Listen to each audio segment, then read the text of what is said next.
Hi friends, welcome back our channel.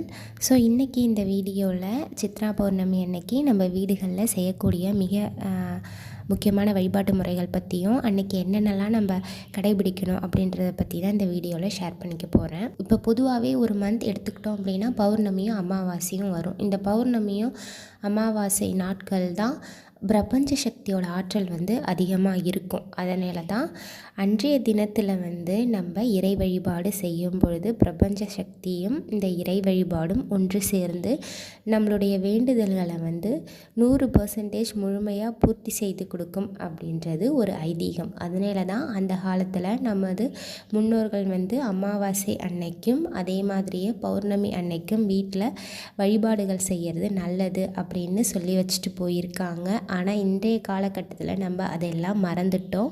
அதனால் கண்டிப்பாக பௌர்ணமி அன்னைக்கும் அமாவாசை அன்னைக்கும் எல்லாருமே வீட்டில் இறை வழிபாடு, உங்களுக்கு என்ன தெய்வங்கள் பிடிச்சிருக்கோ அந்த தெய்வங்களை, இஷ்ட தெய்வம், குலதெய்வம், அது மாதிரி வீட்டு தெய்வம் அப்படின்னு என்ன தெய்வங்கள் பிடித்திருக்கோ அந்த தெய்வங்களுக்கு வழிபாடு செய்கிறது ரொம்ப நல்லது. சித்திரை மாதத்தில் வரக்கூடிய பௌர்ணமி எப்போ தொடங்குது அப்படின்னு பார்க்கலாம். 11ஆம் தேதி இரவு 8:48க்கு தொடங்கி 12ஆம் தேதி இரவு 10:44 வரைக்கும் இருக்குது. முழுமையாக அதிகமாக இருக்கக்கூடிய நேரம் அப்படின்னு எடுத்துக்கிட்டால் 12ஆம் தேதி தான். அதனால் அன்றைய தினத்தில் நம்ம வழிபாடு செய்கிறது ரொம்ப நல்லது. அந்த சித்ரா பௌர்ணமி அன்னைக்கு முதன்மையாக சிவபெருமான வழிபாடு செய்கிறது நமக்கு அவ்வளோ பலன்களை ஏற்படுத்தி கொடுக்கும். அதனால் எல்லாருமே கண்டிப்பாக சிவபெருமான் வழிபாடு செய்யுங்க. பக்கத்தில் இருக்க கோயில்களுக்கு கிரிவலம் போயிட்டு வாங்க. இரண்டாவதாக அம்பாளை வழிபாடு செய்கிறதும் ரொம்ப விசேஷம். அடுத்து வீடுகளில் சத்யநாராயண பூஜை செய்கிறது அவ்வளவு சிறப்பான பலன்களை ஏற்படுத்தி கொடுக்கும் பெருமாள் வழிபாடு.